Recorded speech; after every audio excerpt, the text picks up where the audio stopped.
Coach DeBoer putting a younger coaching staff together.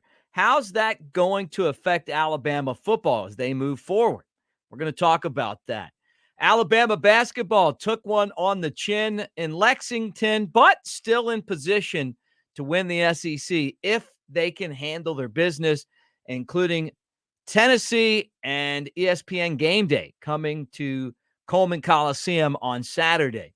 And Eli Gold retires. Chris Stewart takes his job. Oh, no, he didn't retire. He got fired. And we've heard all about it this week. I'm going to talk about it. The guys are going to talk about it. And then we're never talking about it again. We're going to air our grievances about the entire process. I know a lot of you guys are upset with the way the whole thing went down. And we're going to get into that as well. All that coming up here on Sunday. Roll back, roll tide, everybody. Thanks for hanging out with us, and let's get this party started.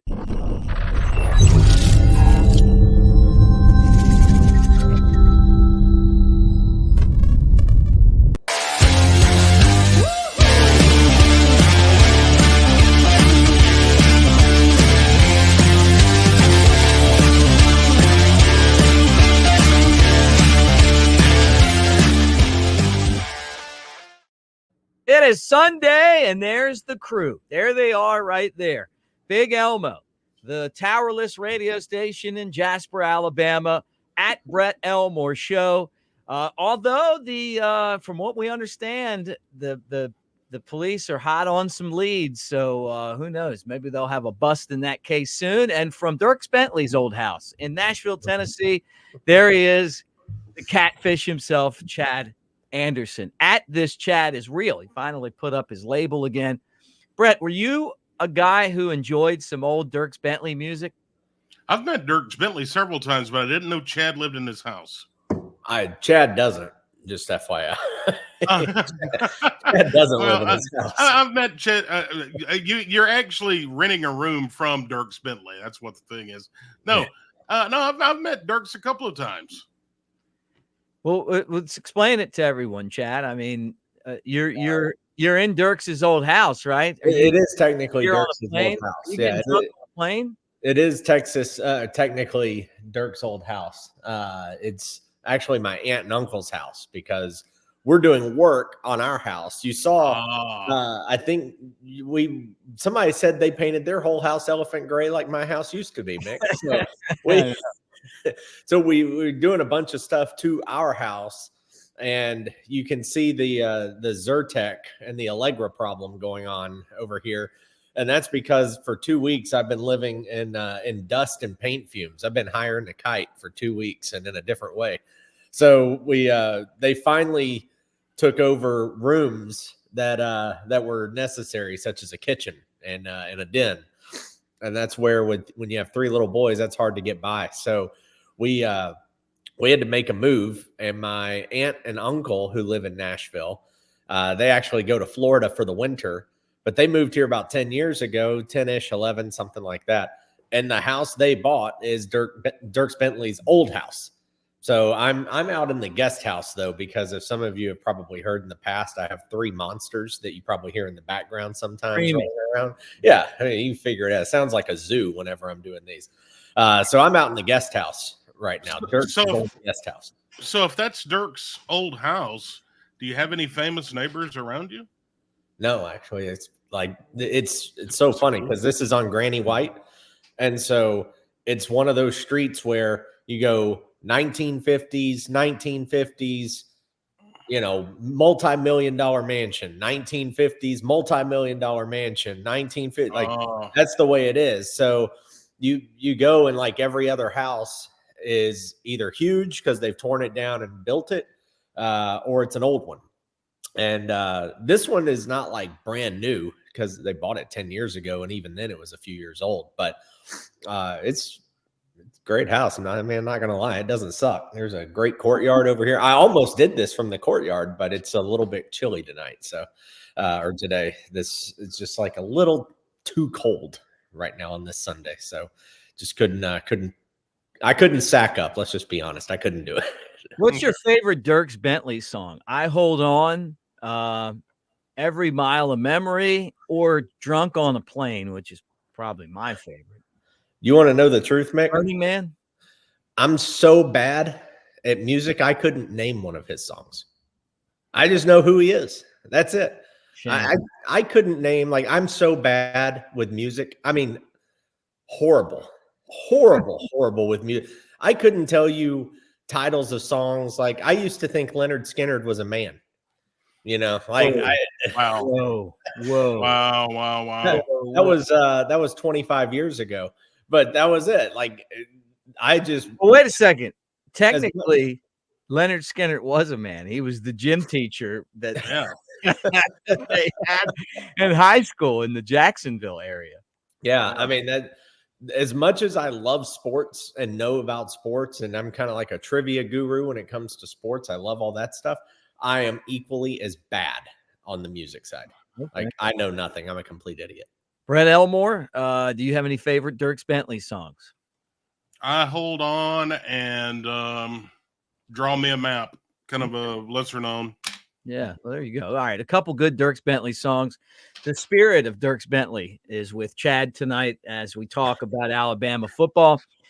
All right, guys, let's talk about the new spirit that is taking place in Tuscaloosa right now. Read a great story in The Athletic. They were talking about how Alabama's average age for coaching has gone down. I mean, obviously it would, right? But the average age of the staff is at 39.5 instead of 43. Obviously, Kevin Steele was a much older guy. He retired. Nick Saban retired. And you're hearing that the players feel like practice, the environment that they're working in is extremely positive. Your take on this? Well, I just think that we kind of knew this was going to be a completely different guy. I mean, when he was first hired, Mick, you and I talked about, we weren't going to see the lectures anymore. The lectures were going away. The screaming or yelling or whatever at the media, those kinds of comedic things that we would laugh at and talk about the Saban rants, those were going to go away. But there's more than one way to win, and this DeBoer is going to be a completely different style. You're going to see things that are just foreign to Alabama fans, and we've already seen it. An Alabama head coach has tweeted. It's never happened before. It's never happened. Yeah. An Alabama head coach has never tweeted. Right. It's just things that are different about all of it. And now, to Nick Saban's credit, even as he got older, he still adapted from the recruiting side. There would be video leaked of him doing I've told you I'm terrible with music, but it's like the electric slide, the cha-cha slide. Yeah, the cha-cha slide. Yeah. He would be doing that in recruits' living rooms. And he was a player's coach. Like, the players loved him. As hard as he was and as rigid as he appeared, the players still loved him because he took care of his guys and always looked out for the best of them. But it's just going to be it's like parenting. There's going to be different styles. There are people back in the day. I grew up getting spankings. Yeah. You get spankings out today, that goes on Twitter or social media, you're in trouble. Can I say this? Can I stop you talking about spankings? You know where I'm going with this. Dan Paul, I used to hear these stories, Brett, about this principal at Brookwood High that used to spank people. It was Chad's grandfather. Oh, wow. It was. Yeah. Stephanie's parents went to school and they were scared to death of his grandfather spanking him at Brookwood High School. The Panthers scared to death. The paddles, baby. The wooden paddles, man. Well, see, when I was in elementary school, we were scared to death of our principal. His name was Mr. Good. And Mr. Good, the rumors around, now this was elementary school, the rumors were around that Mr. Good had an electric paddle. No one saw this electric paddle, but that was the rumor. You didn't want to get a paddling from Mr. Good because he had an electric paddle. But I've taken a paddling or two. Yeah, no, it's a real thing. But that's just kind of my point. It's just different style. That's all it is. Just whether you spank or don't doesn't make you good or bad. You can both be good parents, if one spanks and Are we talking about football? Or are we talking about something else? Or talking about Friday nights in Jasper. Yeah. That's right. Baby, we steal towers and we spank. Yeah. Welcome to the weekend. Walker County. Yeah. I'm with you, Chad. I think you make some great points. I mean, Yeah, that's all. It's just different. That's all. It's just going to be different. And I think, though, if you look, Mick, in today's game and the recruiting and everything, it is, especially with NIL and stuff too, I do think the younger staff is going to have that more like player-ish type relationship. They're going to have a little more understanding of what they're dealing with and going through and so forth. So, 3.5 years isn't a big deal anyway. It's that's all pretty much in the same range, but that's not a huge gap. But I do think you're just going to see a different style, a different character, different, approach all the way around with this group. Yeah, you'll see a different approach, and you're right. It's not that huge of a gap once you factor in Coach Saban's age, Coach Steele's age. Yep. Probably not a whole lot there. But DeBoer, he's 49. He'll be 50 in October. Him and Saban almost share the same birthday. I think they're like a week apart. The younger coaching staff, there's a fine line there too. You're a coach, but then you can also be the buddy because you're kind of a younger guy. Great point. And there's a fine line that you have to be there, because you have to always remember that you're the coach and you're not their best friend that you can go out to a strip club with. Yeah, right. Yeah, I mean, seriously. I mean, that's is that directed at Auburn? Kind of. But I thought we were going back to Mike Price. I wasn't sure where that was going. Yeah, no. He's directing that at down at Auburn. Yeah, but there's a fine line there. Being a younger coach, but what if you went into Wesley's booby trap and you saw coaches? Would you be? I would think it was a normal Saturday night. Would you pick up a round for everyone?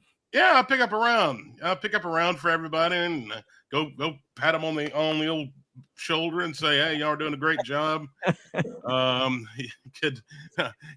give Betty $1 to do a dance or whatever you want to do. Peg leg Betty. You're not offering to take them to the lunch crowd for the strip joint. No. But there's a fine line there is what I was getting at. There's a fine line there. But they're still having so much fun. I saw a video yesterday or a day before yesterday, and I don't know if you saw it or not. It was one of the coaches' birthdays, and they followed through with their tradition of throwing them in the ice tub. Oh yeah. I mean, blue, yeah. So I mean, that's pretty cool, but it's a different regime there in Tuscaloosa, and we're so used to the Nick Saban way of doing things now. People thought he was only going to be around for a few years, and he stuck around a whole lot longer, and we're still glued and in that mindset of Coach Saban running the show. But when we get into A-Day may have a different look. There's going to be a different look because this is a new program. Yeah, no, I'm with you, man. I mean, I feel it too. And I think that the first few years, the players that Saban coached are going to have so much of that DNA in them that they'll appreciate what DeBoer's doing, being a lot less stringent on maybe some of the language and the expectations in some areas, maybe a little more positive in some ways. But then you're right, Brett, you worry about when that ends and all of a sudden now you're just dealing with guys that are coming in. Are they going to take advantage of someone that is as nice and positive as Coach DeBoer? I don't know. But I think that Coach DeBoer's style definitely matches this generation of kid, and I think that's going to help Alabama. And I don't get the Brian Harsin vibe from Coach DeBoer or his staff at all. I was concerned that just from some stuff I heard on the street, hey, we need to be focused on the Alabama players and the Southern players with recruiting. And honestly, a couple guys leaving and bringing a couple guys in that had the SEC ties like Robinson, I think I think those are good moves, because you got to get in there and battle for talent. You want to get the blue chippers from all across the country, but you got to lock down the South. So I felt like those were good moves by Coach DeBoer. So I'm definitely interested. But I got a feeling that the combination of having guys that were coached by Saban and coached by DeBoer is going to be a really good combination. I can't wait to see, and we're not going to hear it now, but we will hear it probably at some point in the future. These guys who have played for Saban, and now they have they're in the transition with Coach DeBoer. I want to see what kind of change is made as far as the practices, and because you always hear these guys talking about it's to them it's either easier or they're just used to when they move to the NFL because of how Coach Saban had everything structured and how his practices went and how they went. What's the difference between Saban and DeBoer? That's something I'm going to be waiting to hear. Yeah. Saban used to have the ones versus the ones. Yeah. Good versus good. Yeah. When you were on offense, you were playing the ones defense. Right. So forth. So, yeah, that will be interesting. That's a great point because that's what players would say when they got to the NFL. They say, practice at Alabama, I was going up against a guy who's now a 3-time Pro Bowler. Yeah. And it made me better. Yeah. I can't tell you how many times I've heard Jake Coker tell a story on Elephant in the Room about good on good, and what that was like every day. And when those guys come in, the Shanks and the Ryan Andersons and stuff, and they get into those conversations, it's really fun to listen to how intense the practices were. I don't think that I don't think we're going to really see much of a change in that aspect for a couple of years, if at all. I mean, I'm a believer in Coach DeBoer. I think you guys are as well. How about this? Talking about a believer, Chad, I know you're a guy that has a huge appetite for video games. How about the NCAA football video game coming back after all those years? And Jalen Milroe is going to be on the game. He's going to have the speed of a bullet, and Malachi Moore's on the game, and he's like almost a perfect score on defense. Some guys are in, some guys are out, but it's coming back again. Yeah, this is a lot of late nights in college that we spent, running dynasty mode and all that other stuff, and it doesn't get much better. This is pretty awesome, and now because it's been gone for so long, and I've got kids, I'm excited to actually play this with them because this is literally the game went away when I was, I don't know, what is that, about 28, 29 years old, somewhere in there. Yeah. And so it's coming back, and I didn't have kids when it went away, and I'd always played this, especially through college. And, this is awesome. This is exciting. They did a good job of keeping it quiet because it was always like, is it coming back? We hear rumors, but then it's not. And apparently Chris Fowler's been doing play-by-play bits for this for 2 years. Really? Which is crazy. Yeah, I saw that. For it to be going this long, and nobody really knowing about it until the last week or two. So this is awesome. This is cool. One thing it's kind of taking away from it, though, is like what you said, the players being in or being out and the money and all this stuff. And it's like, just another angle on college football and how money is, getting in the way or messing it up or just putting a cloud over it. It's like it's always something right now, it feels like, with college football, whether it's the NIL or this video game or the transfer portal or the playoffs. It's just like always something at the moment. But at least the game is back, and that is exciting. EA Sports giving the players $600 to be in the game. $600. I'd take it. I mean, you know, put And Oh, a free oh, copy. And a free copy, Brett. and a free copy. Okay. All right. All right. Well, they went to court for this. This is what they finally got, what they wanted. yeah. Here's your $600 and a free copy. I am with Chad. I'm excited about this. I think we've talked about it this past week. I'm gonna have to buy a video console now. I'm gonna have to learn all the buttons again. How do you not have one? I'm getting older, and my son has them, has every console on demand, but I don't have anything. Okay. So I'm going to have to get my own. But have you noticed something? Will you pop that? You still have that picture? Pop that back on. You would ask for that because I don't. Yeah, you don't. Okay, well, you don't have to have it. You don't have to have it. The NCAA is dead because nowhere on that video game does it say NCAA college football. Yeah, right. Yeah. Yeah. It just says college football, right? It just says college football. All the past ones always said NCAA college football. Yeah. Well, they made their money. Yeah, they've made their money and their time, but I'm happy to see it back. Happy to see these players get a little bit of money to be on the game. I just think it's cool. Yeah, yeah, it is. It's great. The thing with the money, though, too, is a lot of people complaining about it. I think I read somewhere where the game, I mean, and this is 10 years ago, but the last edition of the game only, and I say only, but it produced $38 million, I think was the revenue on it.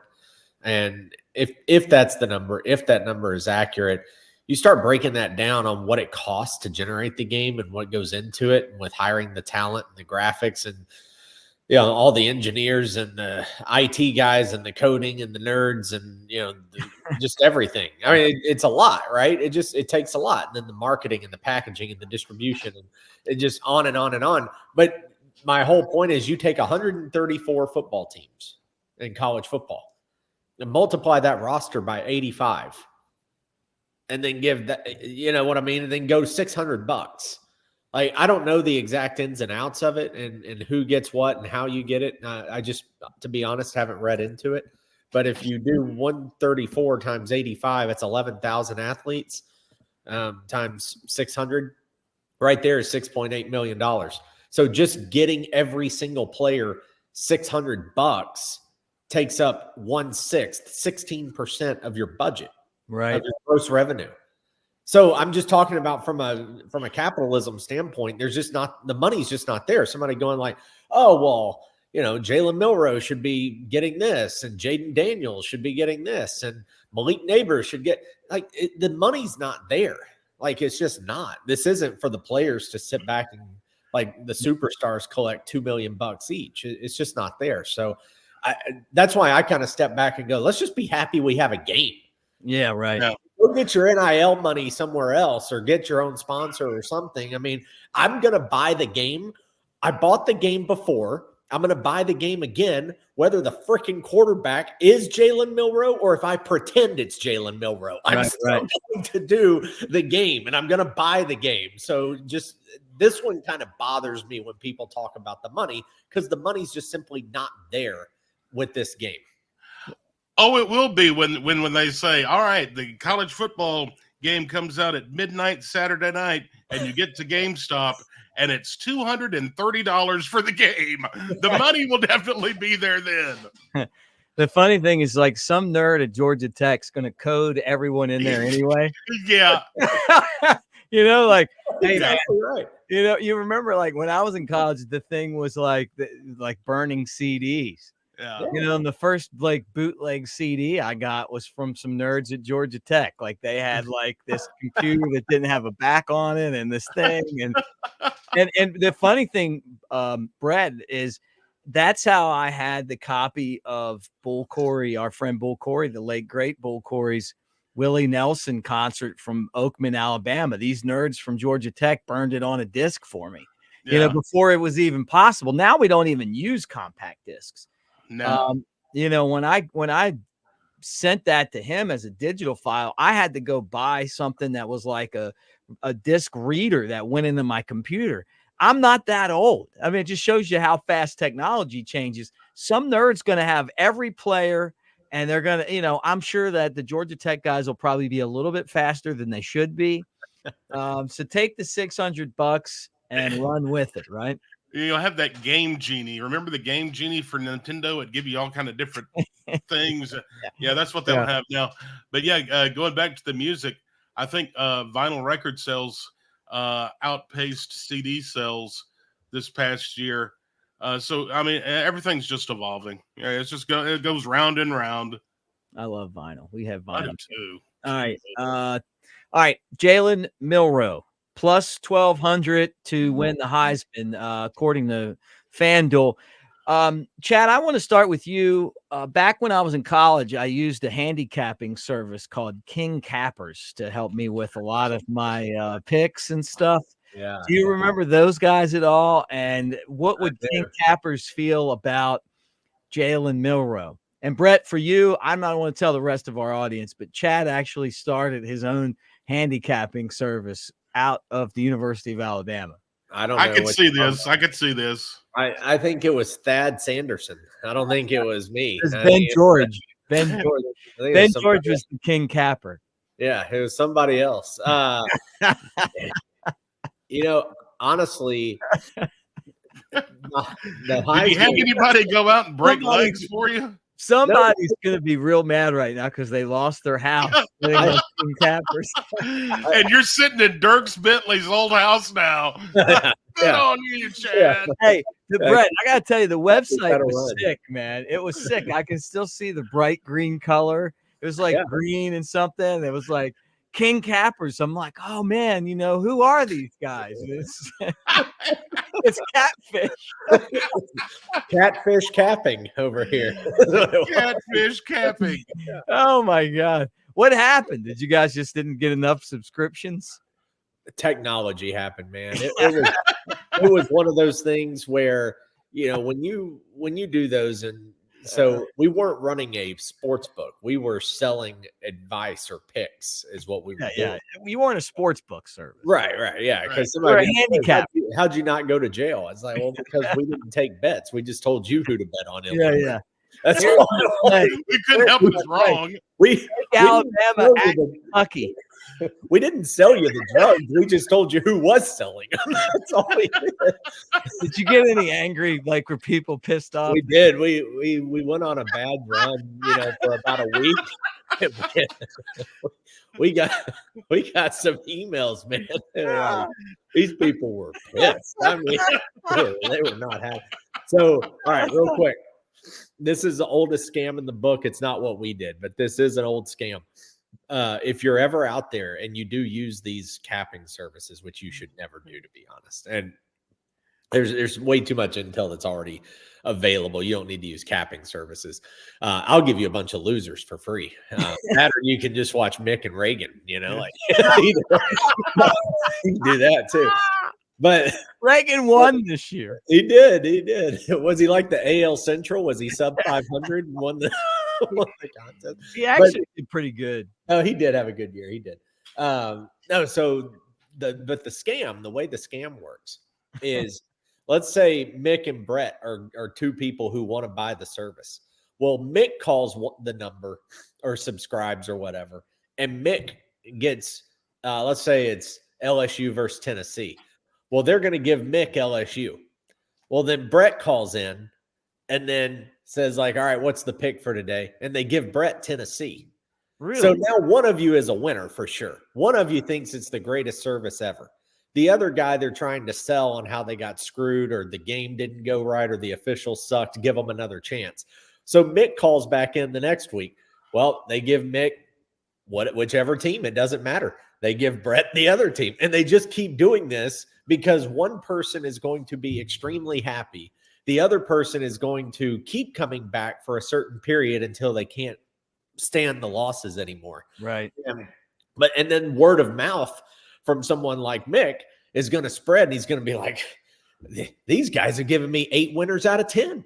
This is unbelievable. It's the greatest place ever. And that's how the scam works. So just kind of be careful because it is a real thing out there. Yeah. Let me go ahead and give you my money now. It reminds me of Vegas Vacation. It's like, let's go out back. I'll kick you in the nuts and call it whatever. So dealing 500. Yeah. Changing 500. Back to Milroe, I definitely would not take him this year. I think that in DeBoer's offense, look at this year. Jaden Daniels was not going to win the Heisman, as crazy of a year as he had, right? Insane year. He was not going to win the Heisman Trophy until Oregon and Washington played in the Pac-12 title game, and Bo Nix and Michael Penix, neither one showed out. Like that game, neither guy did anything. Bo Nix had a terrible game. And if Bo Nix had put up numbers and won that game like the handicappers, not king cappers, but the other handicappers had said, then Bo Nix would have won the Heisman Trophy and not Jaden Daniels. It literally took both of them sucking on the final night of the year, the regular or the championship weekend, for Jaden Daniels, as great of a year as he had, to hang on and win it. So my point is, I think Alabama, just with the schedule they have, I worry about Milroe and being able to put up those gaudy numbers. I don't think Alabama is going to be undefeated. And so a lot of times the Heisman goes to that person on that team, the undefeated team or the SEC champion or the conference champion or the number 1 or 2 team. And I just don't see Alabama being there this year. I hope they are, and I hope I'm wrong, but it's just brutal. So that's why, I think Milroe will actually excel tremendously with DeBoer and everything he's able to run, but I don't like him at all. Maybe a finalist, but definitely not a winner. That's just a pick. Yeah. What about you, Brett? Well, I mean, I don't know if I would pick Jalen to win the Heisman or not, but in looking at the numbers, and I think we had talked about this, 7 out of the 10 that they listed there are all in the SEC. And that just shows what kind of conference the SEC is, number one. And number two, how tough it's going to be for every team and every player to kind of rise above and show out. 7 out of 10 in the Heisman race, that's incredible to me. Well, Quinn Ewers is one. The Georgia quarterback, Carson Beck, those two guys are the favorite. Yeah. It's like you go down the line and it's like another guy from the SEC. Tennessee, Texas A&M, I He goes think. behind Jalen Milroe. But yeah, I mean, you're right. I mean, it's a list, and this is going to be such an interesting year because you're adding Oklahoma and Texas, a lot more difficult games. Obviously the NCAA is dead. After the NCAA lost another court ruling, basically saying that, that you can't, restrict NIL when it comes to recruiting, which is unbelievable to me, but it's where we are right now. And that could change, but it just feels like this is going to be a year like none other. Yeah. The law is on their side, they said in Tennessee. The law is on their side, and the NCAA is not above the law. But yeah, that's a totally different topic. But yeah, that ruling is going to be appealed. But I think the NCAA is dead in the water. Yeah, they are. It's not a matter of if, but when. And the when could be pretty much right now because. Yeah. I can't remember, Brett, if you were on the show with us, but there was one day that Mick and we were on this channel, and I've said it. I think the I think college football will have a commissioner within 3 years. Yeah. I think they're already talking about a 14-team playoff. Yeah. And so you talk about, you won't change that fast. BS. It'll change in a hurry. And I think college football will have a commissioner really soon. Yeah. I think they need one really soon. Yeah. No doubt about it. I mean, and They need somebody's got to be the person that's overseeing all this stuff. Great That's thing. their thing to say. Is that you, Chad? What is that noise over there? That's me. That's me. It's a battery thing, so we're good. Okay. But what you were coming at us with. but we we need a commissioner bad. And you talk about, things are changing. Things will change so fast. They've already changed so fast. I mean, blink an eye and look where we're at. Yeah. I mean, it's just totally different. This is not the college football that I grew up around. Yeah. Well, something that you grew up around that is gone that we have to talk about, guys, is Eli Gold. And he went on a campaign tour that Biden and Trump would be proud of this week. I mean, every time you turned around, there he was, radio, TV, up and down the coast. He made it clear that he was fired, although I don't really think he was fired. I just don't think they renewed his contract. I didn't get the fired vibe from this whole thing, but I know that we all know him. Like all of us know him.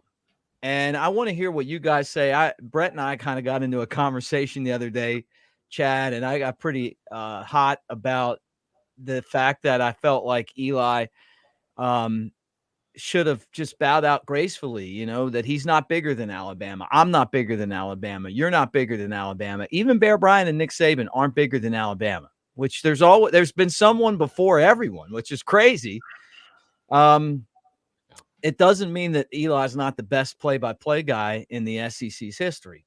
Don't get the two things confused. The Snake Eli broadcast, I just don't know. John Ward was great in Tennessee.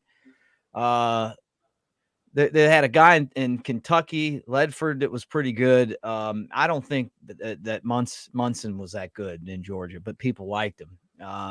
But the Snake Eli broadcasts are the best ever. Those were great, man.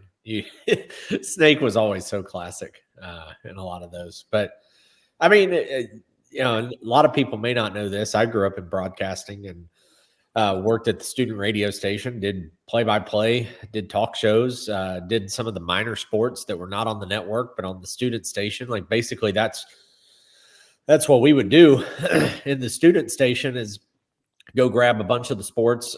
Back then it was volleyball and softball and gymnastics and so forth. And we would put those on the radio. Now softball's made its way to the network. Yeah.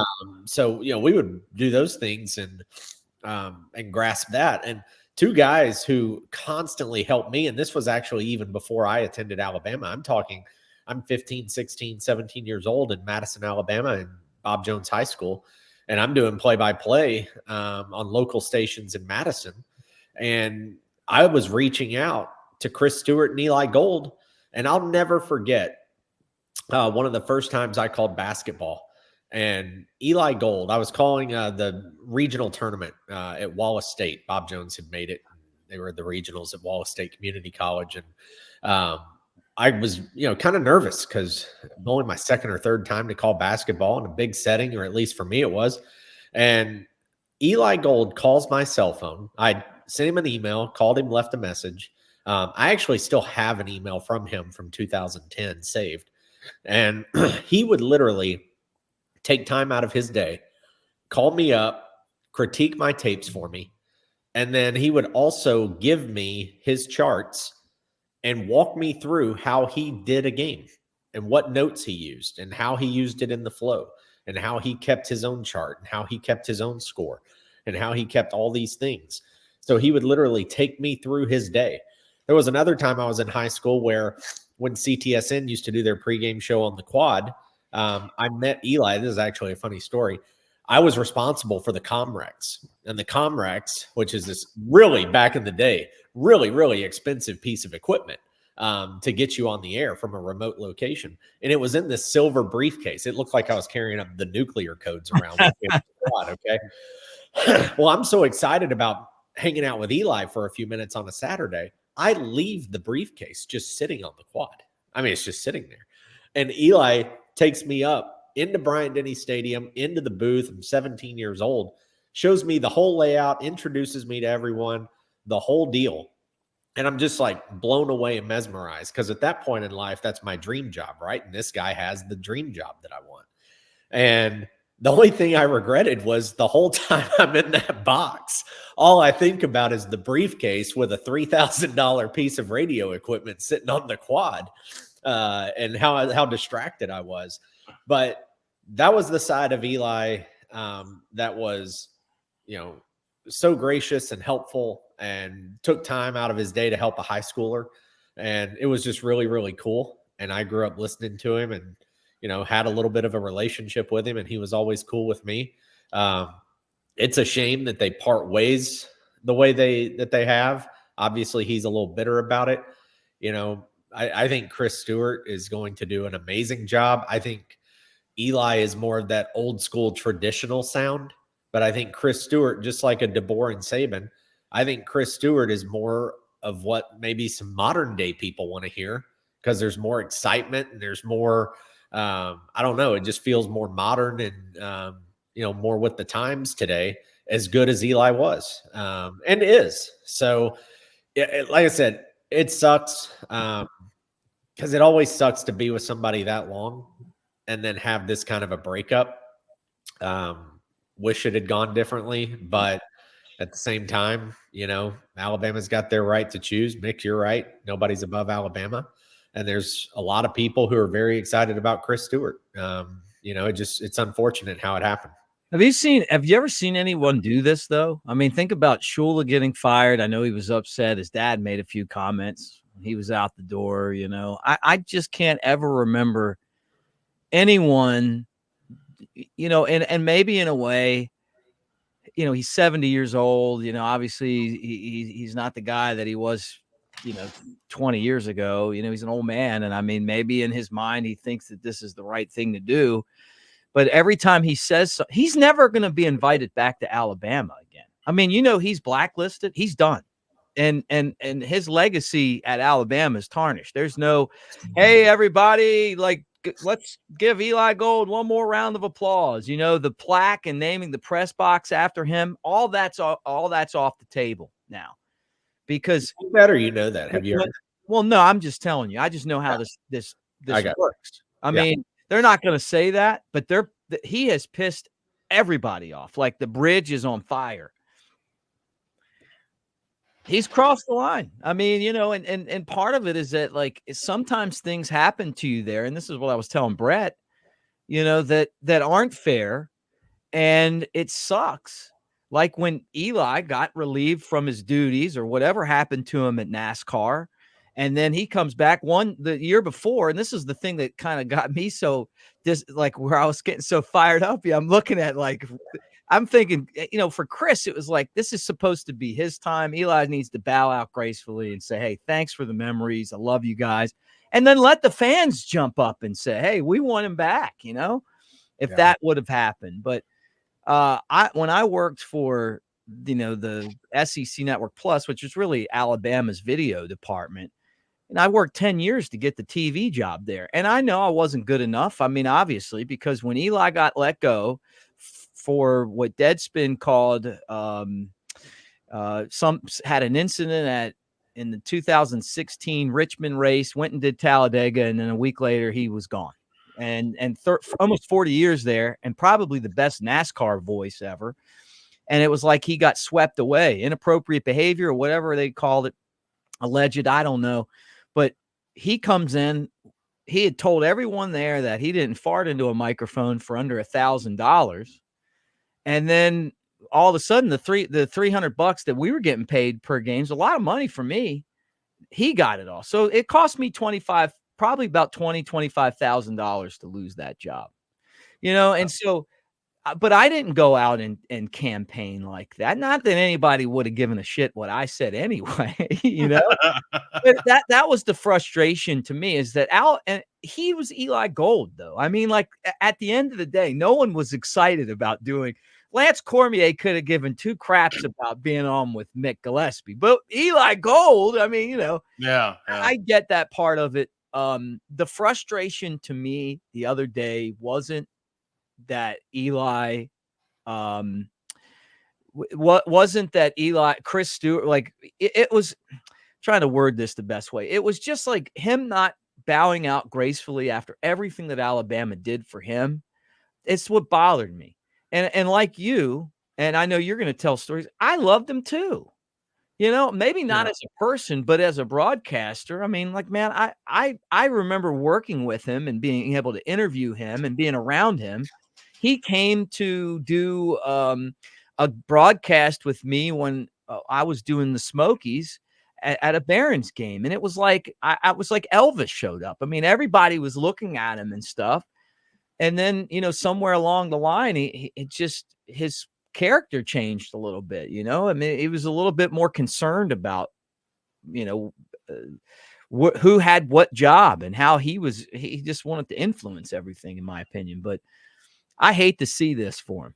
And if anyone thinks that I wish this on him, no, I wish he would just shut up and let all of us say what a great job he's doing, instead of us having to basically sit here and argue about, let me put Catfish back on. I see there you are, Catfish. You just missed my whole story. No, I heard all of it. But I mean, like, it's not, I don't hate Eli. I just don't like making my university look bad, because when it happened to me, and in my life, $25,000 was a lot of money back then, 2016. And the fact that I spent all those years doing the crappy women's basketball games and baseball on the radio, and I worked up to that job, and to lose it, he never called me and said, "Hey, man, I'm sorry, I'm back in town. I didn't, I wouldn't fart into a microphone last year for under $1,000, but I'll do it now for 300." I would have been fine with that. And that's the point of the whole thing to me. It's like, it's not always about me. It's not always about him. We're privileged to get the opportunity to do this stuff. And he didn't make Alabama. No. Alabama made him, like, he wasn't out there scoring touchdowns, just like I wasn't hitting home runs or whatever. That's the part of it to me that bothers me. But I hate to see him ruin his whole legacy at Alabama. I hate to see it. I wish he would just come out and apologize. He should say, "Hey, Chris Stewart, congratulations. This isn't what I meant to happen. Forgive me," and work with those guys. That's what I think. Brett, what do you think? Well, I hate to see it end the way it has too. I mean, it's really an ugly situation. But I too, I grew up listening to Eli.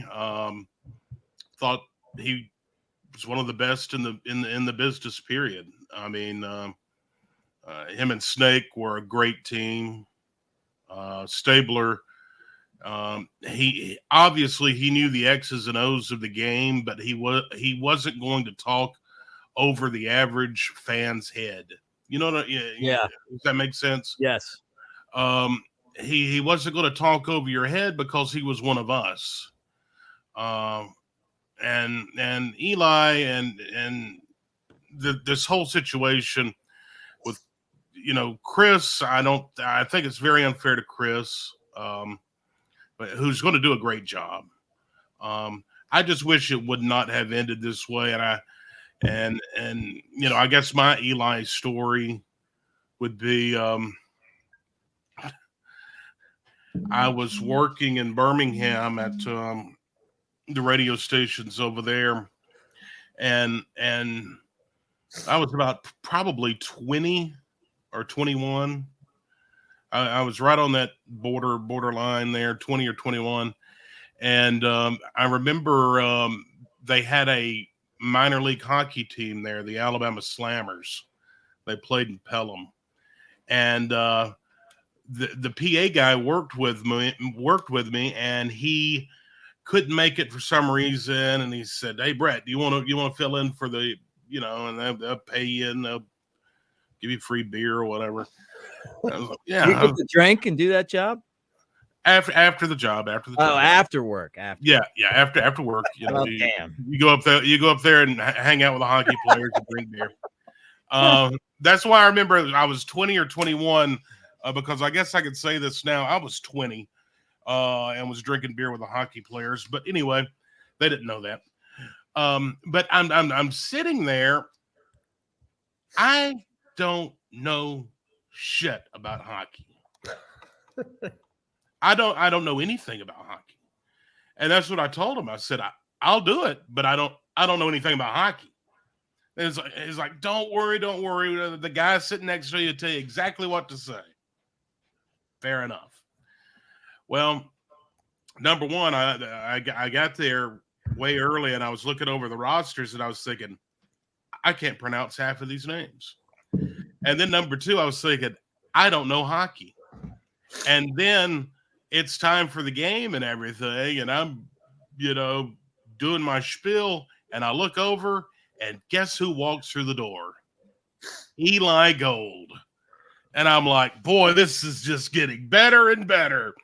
The guy that, was so good on hockey play-by-play, he's here to watch the game, and this numbskull is going to be doing the PA and has no idea anything about hockey. But I made it through the night, got my free beer with the hockey players, and Eli probably doesn't even remember that. But I did hear from Eli last week during this whole tower debacle thing I've been going through. And he offered some words of encouragement and checked on us, and I really appreciated that. But I just wish him and Chris both the very best. That's I hate to see it get to this point, but I wish them both the very best because I like them both, and Chris is going to do a great job. I mean, I'll tell you what, if you wanted to be upstaged, Eli couldn't have done a better job. I mean, it's almost like we forgot that Chris actually got this job as the play-by-play guy because everything's been, Eli's story about getting fired. I mean, it almost felt like when Alabama put that press release out, which was, by the way, if you want to read that the way that you should read it, it's Eli, you're dead to us. That's what that press release said. That press release said that as long as Greg Byrne is athletic director and Jim Caravan's in charge of Crimson Tide Sports Network and Chris Stewart's around, Eli, you are dead to us. And that's a shame. But the whole thing's a bad situation, man. It's one thing I want to add, though, real quick before we switch gears, is what sucks too is that not only does Chris get this job and it's overshadowed, and I understand Eli's frustration, and it does suck kind of the way it's been handled and how he's acted on it. But not only has Chris earned this opportunity to have this role because he's done so well with baseball and basketball over the years, and he's put in his time and he's done all those things and kind of been the B guy and the sideline guy and the backup guy and worked all the way through all that. People need to remember too, Chris almost died. Yeah. Right. Yeah. Chris almost died, like literally almost died. He almost had his whole entire life taken away from him. And he battled back and made it through and now gets this opportunity in this story. So that to me is another part of the black cloud is not just, Eli and Alabama are breaking up. It's overshadowing a guy who came through and overcame a lot of adversity and a real gut punch in life and has just picked up right where he left off from a play-by-play perspective and now is getting to do his dream job after being – and what's Chris been around now for 22, 23, 24 98, years? since 98. 98, okay, so 26, 27 years now. Oh, don't tell me. That he's been around. I was in school. So he, he deserves every bit of it and what he's gone through. And it's a little bit of a shame, like Mick was alluding to, and then just add in the fact his life's scared that it's not being celebrated for Chris more than it is. No, you're right, Chad, because I'm glad you brought that point up because I was going to mention, everyone wants to talk about Eli beating cancer, and that was a great thing. Don't get me wrong, but also Chris has a story too. And his was very scary, and he had a long road back. So, yeah, I mean, I wish them both the best of luck. I'm trying to see if I saw where Rocky Top Rogers is now in charge of baseball. I'm trying to see if you were in the picture with us. Were you there smoking cigars at the Old Houndstooth? I'm sure I was. Okay, I'm going to pull the picture down. All right, but what I'll say is about this whole thing is, and somebody brought this up to me in the comment section because it's been it is a polarizing subject, man. People love Eli, and there's people that love Chris, and there's people that have that feel like Chris was a backstabber in this situation, and some people feel like it was time for Eli to go. I don't think that this has anything to do with Nick Saban leaving and Coach DeBoer coming in. I think that this is a lot to do with money. And you got to remember, man, I mean, I live in this world, man. If you they don't have to pay that much more to get the same product, like, I mean, think about it, Chad, that's like, they're going to pay Chris a little bit more money, and Eli, they don't have to pick up that salary anymore. Do you know what you even get anymore? Like, I used to know what Eli would get per game. And I don't know, that's been 10, 12 years, something like that. And the voice of Alabama football is something that every broadcaster dreams of. Like, that is a marquee job.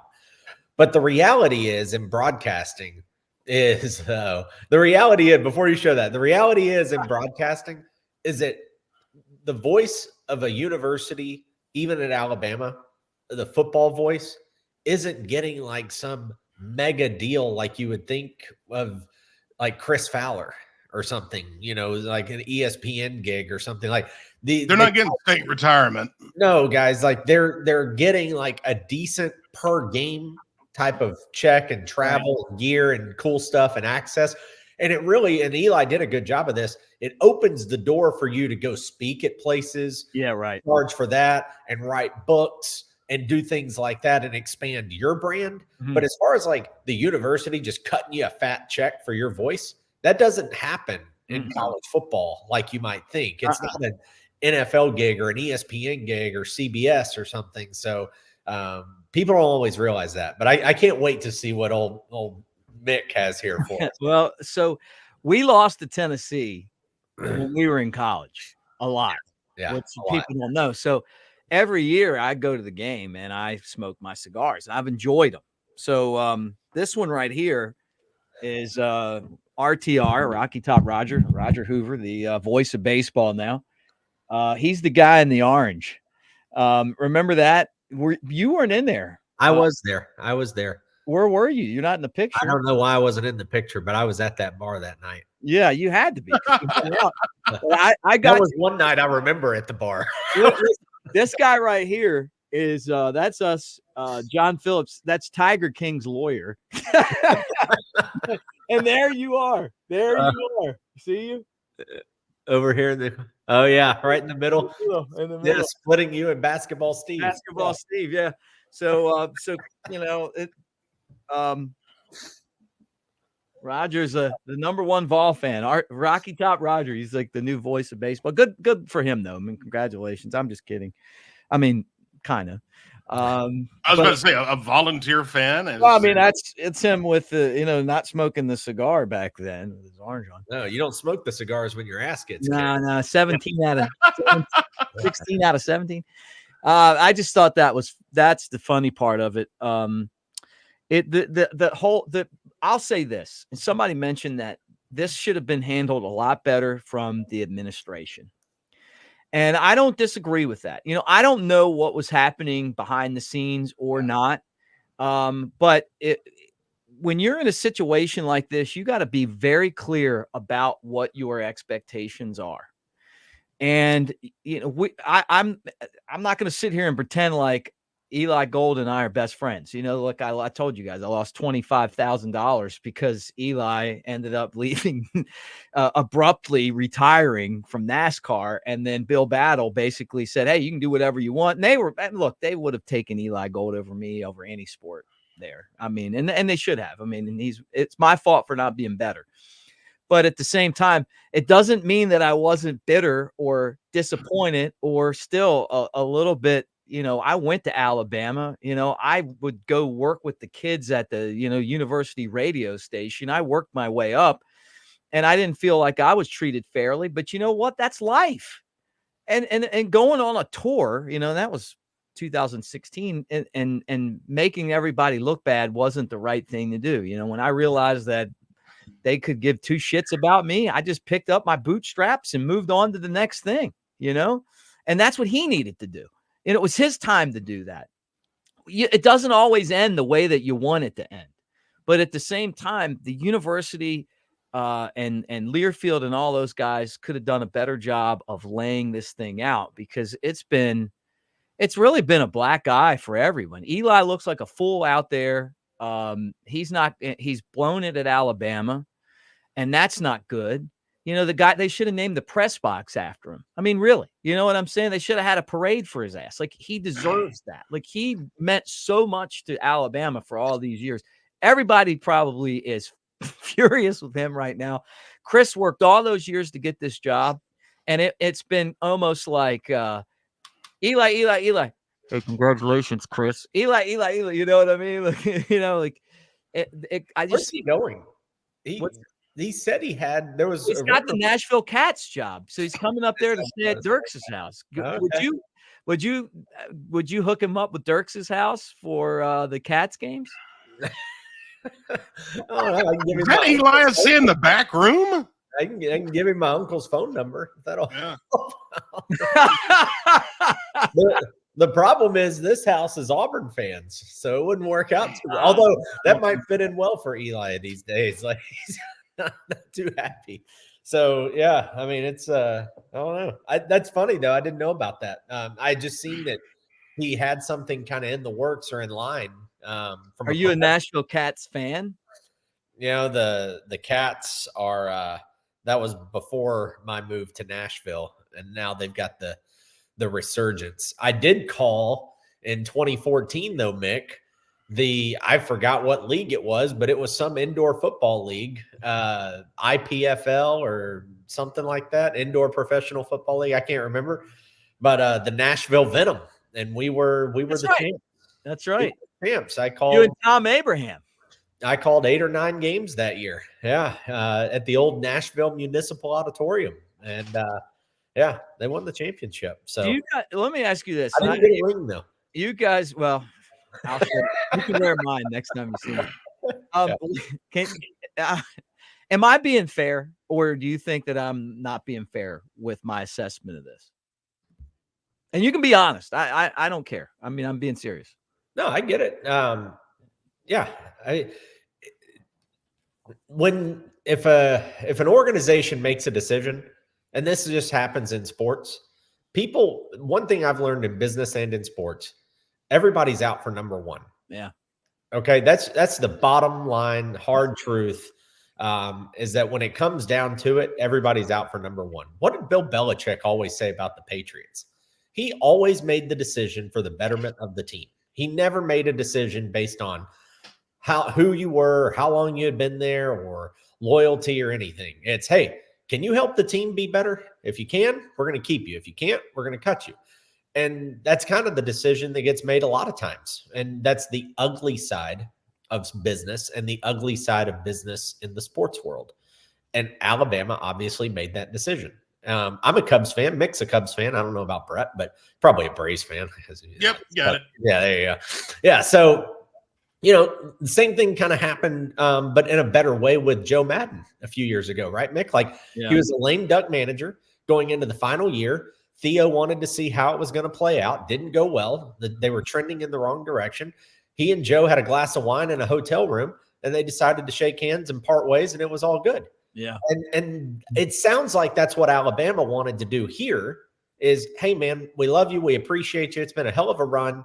You're obviously a legendary voice, but we want to do something different. And, we hope you understand, and we hope we can be friends and just shake hands and part ways. And Eli took a different path. That's the story we're getting. And if that story is accurate, then, your assessment's completely fair. Well, I tell you, they offered him a couple of tickets. He did say that, didn't he? Yeah. They did offer him and parking. And parking passes. Parking passes are really crucial if you're going to a game. They offered him that. I do know that. But your assessment, Mick, I mean, Chad is a nice guy. You're a jackass. I'm just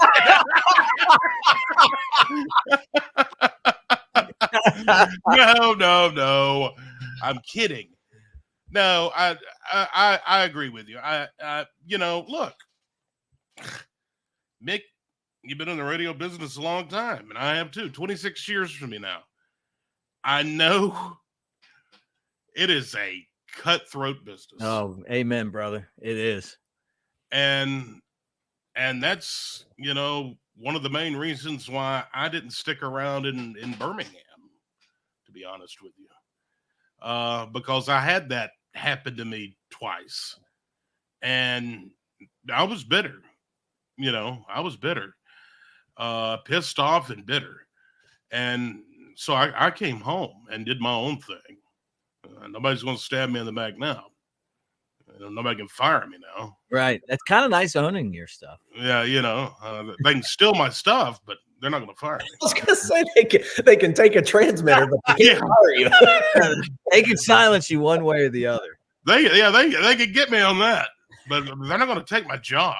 But yeah, I mean, if I was in your shoes, yeah, I would feel the same way, because I know that, I know where you're coming from. And I think the fans, once you explain it, I think they do too. Look, the bottom line is this. Eli was great. He had a great run. It's over. It's done with. Chris is the new guy. Let's move forward. Yeah. And I probably need to apologize to the fans just on our show for not clarifying that more when we kind of talked about it the other day. And I don't take videos down, but I did just because I felt like I didn't do a good enough job of clarifying. And I honestly, I just don't like looking at my university in a bad light, from people. I just don't like it, man. Whether it's a coach, whether it's a player, whether it's a guy transferring for money to Texas or to Ohio State, or a 36, year career broadcaster that wore our colors. I love Alabama, and it does get under my skin when I think that people are taking shots at her. I just don't like it. Yeah, no, I completely agree. Well, I understand Eli did not take the tickets. If the university's watching, I'll take them. And the parking pass. Don't forget the parking pass. If you need my address, it's on my website. He could not have scripted the end of his career better, though, man. I mean, the grave digger plays his last big play. Yeah. I mean, it's not what any of us want. I heard him talking on WNSP that he thought that he could do it until he died. He wanted to go from the booth to the graveyard. He started talking about John Sterling, the Yankees broadcaster, who's like 90 or something. The guy got hit with a foul ball in the face last year because he's too old to get out of the way. I'm talking about Sterling, the Yankee guy. Unfortunately, what you want sometimes isn't what the company wants, Right. What the fans want. But I hate it for him, man. I just wish that he should come out and just congratulate Chris, apologize, fix this, because whether people on the outside understand how, and that may be what we kind of need to talk about too. Because what people on the outside probably see is just him on doing interviews and saying, hey, you know what? I'm surprised by this. I'm healthy. What's going on the inside is that there's a lot of very angry people because it makes them look bad. Right? Yeah. You're right. And that would be any business. I mean, think about it. If anybody left a company and did that, Chad, think about it. I mean, like if you left Loan Depot and went around and badmouthed them, I mean, that would probably cause some trouble. Yeah, you can't go badmouthing people. I mean, just it doesn't do any good. I mean, I do it all the time. It's worked out great for me. It's not going to change anything. All right, well, let's leave it there. But I think we can all agree that when Eli and Snake were together, that's as good as radio's ever going to be. That was amazing. Yeah. I mean, So Daniel Moore, get your canvas ready. I don't know that that's going to happen anyway. No. That's the quote. Oh, I know. That's the rebirth in the swamp, but that's not the. I don't think the paintbrush is going up for Eli or anything. The paintbrush. They did a John Ward print. They would have done an Eli print. They would have done one. I'm telling you, that kind of stuff, man. I mean, this is really tarnished to some people. You know, even Paul Feinbaum said he crossed the bridge that you don't cross. You know, and Paul's his biggest fan. I mean, you talk about someone that's had his back thick and thin. Yeah. So I don't know. We're not going to talk about it anymore. I honestly wish him the best. I really do. I'm probably not going to catch any of the Nashville Cats games. I'll be listening to Alabama, but I do wish him the best as you guys tune into that. Yeah. I don't even know what a Nashville Cat is, but I'll. What kind of cat is it? Is it like a feline? Tabby? Is that a catfish? A catfish? Hey, how about the Nashville Catfish? Would you sponsor them if there was the catfish? Nashville Catfish? Yeah. I say it every week, Mick. I can't go the trend of catfish mortgage. It just doesn't work. It doesn't work, man. But that catfish capping, I'm coming at you, baby.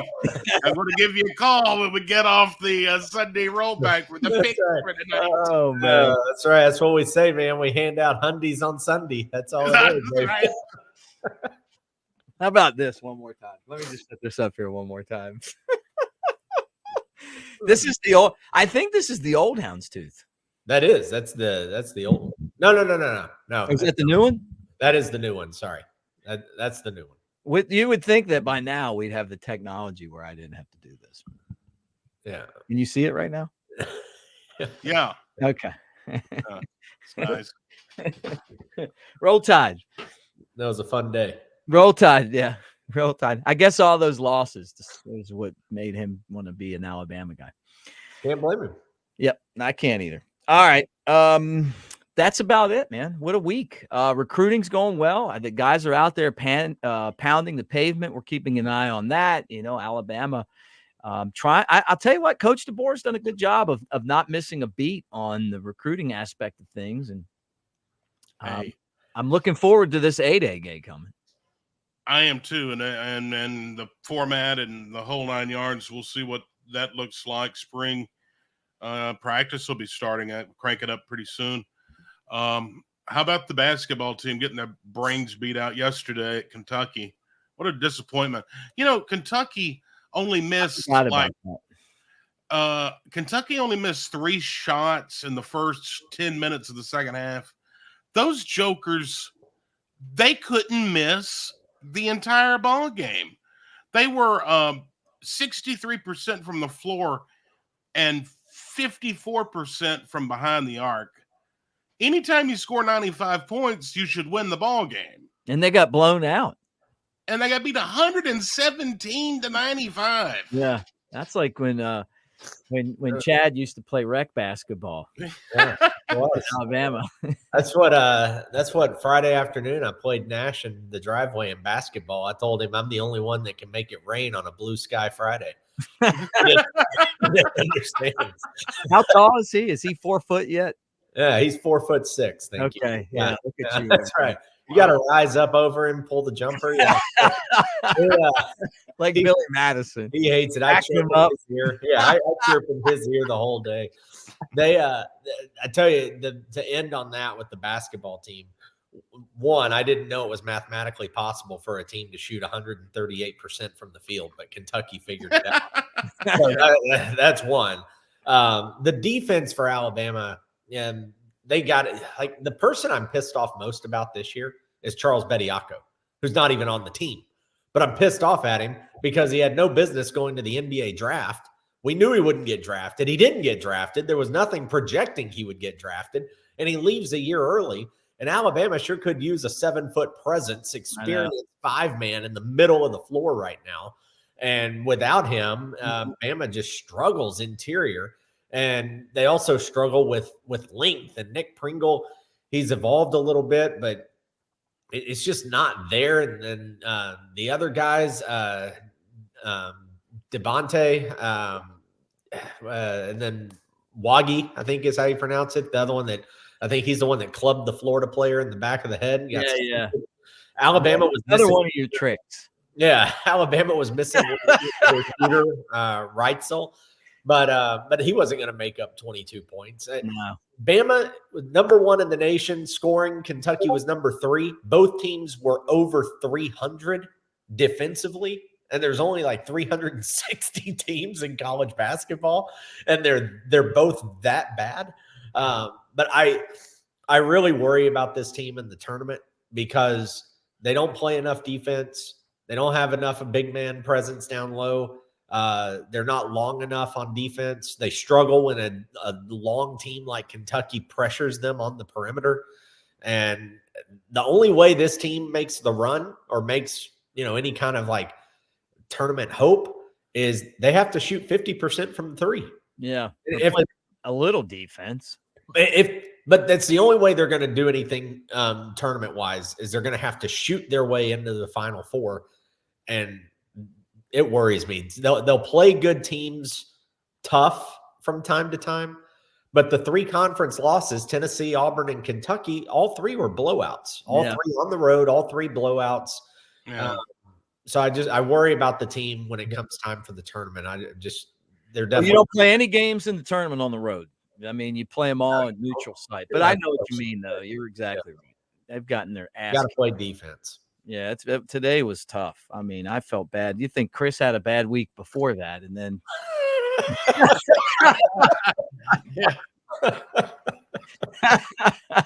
he's got to sit there and watch that. Yeah, it was like a 28-point lead. I'm like, all right, I'm turning this off. I've had it. It brought a whole new definition of let's get out of here. Yeah. I got out at about, 12 minutes. Out of here. I think Chris could have inserted the F in there somewhere. Right. Yeah. That would have made him legendary in my book. Yeah. Right. All right. Brett, you got anything you want to pitch before I throw it over to Chad? Nope, I'm good. Everything is good. Roll Tide, everybody. Hope everyone has a great week and roll Tide. All right. Catfish mortgage, baby. Yeah. Right. Yeah.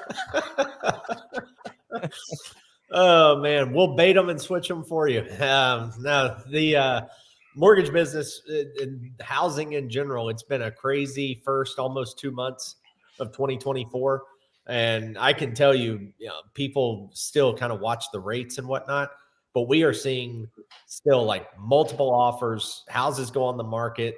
They sell within the first 2, 3, 4 weeks. They're not sitting long if they're the right house and priced right and in certain ranges and all these things. People are getting to the point that they are ignoring rates. And it's kind of interesting to watch. So if you're looking at purchasing, we've got some pretty cool ideas and ways and things to kind of help you out. If you scan the QR code, we'll hook you up with a free appraisal and some lender credits at closing to help you with those closing costs and whatnot and cash due. And then also on refinancing, I can't stress it enough. I showed a customer this the other day. No matter what rate you have on your house, if you have credit card debt, those are likely 20, 25, 30%. So we are saving people hundreds and thousands of dollars per month, literally on their budgets, because we're showing them what they're really paying in interest over all their debt. And so it's kind of cool. We've got a special tool that we can show you and run a custom analysis for you. So email and phone number there on the screen that comes straight to me. Unlike when I didn't answer Brett's call earlier, I'll answer yours. So if you need anything, shoot a text, send me an email. Brett, you can even call me later this weekend. We'll still hook you up too, man. Okay. But that's it. Appreciate you guys reaching out. And for those of you who have, I appreciate it.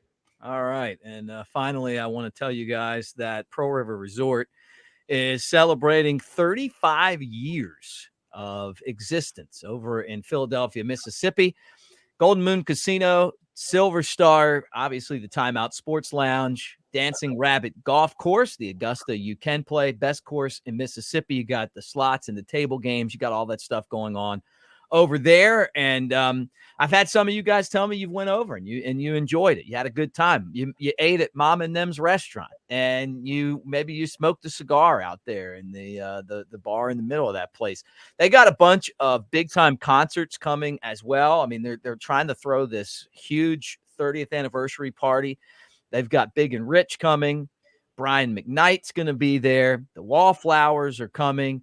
Cool and the Gang are coming. And they've got more acts that they'll be announcing as things move on. They also had what was the comedian? Help me out. Tater salad. Yeah. Sold out. Yeah. Sold out. So check them out for yourself. Pearl River Resort. It's only like an hour and a half from Tuscaloosa, 2 hours from Birmingham, not far from Jasper, not far from you either, Chad. Not far from me either. Anywhere in Alabama, you can get there. Pearl River Resort. Guys, thanks for hanging out with us. I know that this was a tough week for the Alabama family. Unfortunately, it feels like we've had a lot of tough weeks lately. Every time we turn around, something else is going on that we're like, oh my God, I never would have thought this was happening. But change is here. I think, though, at the end of the day, we're going to still have a great football team. We're still going to have a great broadcast. And no one person is bigger than the University of Alabama. And that includes Nick Saban and Bear Bryant and Gene Stallings and Wallace Wade, Frank Thomas. They're pretty damn big, though. Roll Tide, everybody.